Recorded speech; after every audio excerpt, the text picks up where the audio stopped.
Hey guys, it's Kathleen, and today's video is just going to be a quick little TBR video of all the books that I have to do for required readings this fall. So fun fact about me is I'm not an English major, I'm not even an English minor, I'm actually a journalism student, but I have taken several electives in English over the course of my degree. As a result, I've read quite a few books I've enjoyed and quite a few books I've not enjoyed so much over the past couple of years.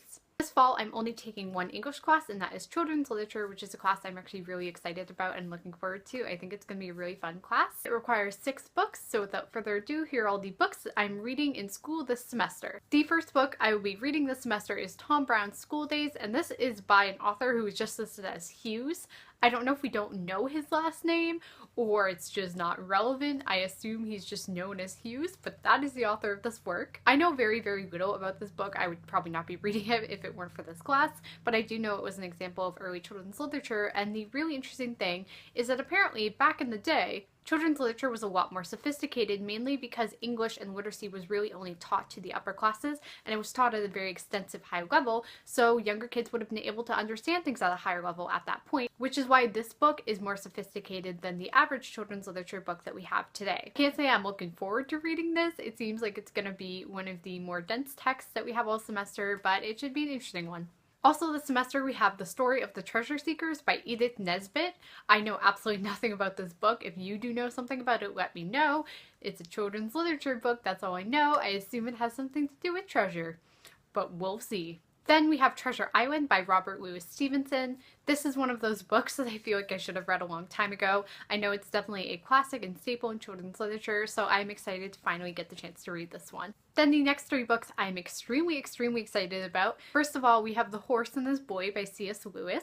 Now, years ago, I read the first 2 Narnia books. I read The Lion, the Witch, and the Wardrobe, and then I went back and I read The Magician's Nephew. I loved The Lion, the Witch, and the Wardrobe, but I was kind of meh on The Magician's Nephew, and I just didn't go back and finish the series. So I'm kind of excited to get back to it and examine it from a more theoretical perspective, especially from one of the less famous and less popular texts in the series.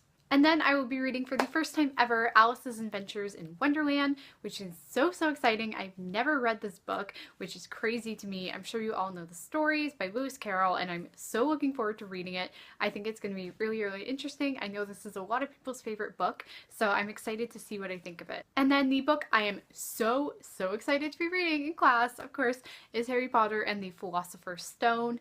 Our teacher basically said that the whole course is building up to reading Harry Potter, which I think is really cool. I'm really looking forward to it. I've never been able to read Harry Potter from a critical standpoint in that way, so I'm really excited to have the chance to do that. I think it's going to be so much fun. I cannot wait. It's also a book I don't have to buy because I already have a copy, so it's just great all around. And then finally, we're reading a book I was super skeptical of when I saw it, but that is Animal Farm by George Orwell. Apparently, the subheading of Animal Farm is Animal Farm, a fairy story, so it's kind of told in the method of a fairy tale, and there's a lot of debate over whether it's actually children's literature or not, and that apparently is what we're going to be discussing, whether we think it has a place in the class or not. So that should be interesting. I remember I read the first chapter of Animal Farm years and years ago, and I thought it was so stupid and boring, so yeah, that was not my thing, but hopefully I will be able to approach it with a more critical lens this time, and I will enjoy it more. So those were all the books that I'm reading this fall for my required readings. I'm sorry this wasn't the most fun video, but I did want to share with you guys some of what I have to read this fall and just see if you guys had any thoughts on them. I didn't really want to include these in my fall TBR because for that I was going with books that kind of fit with fall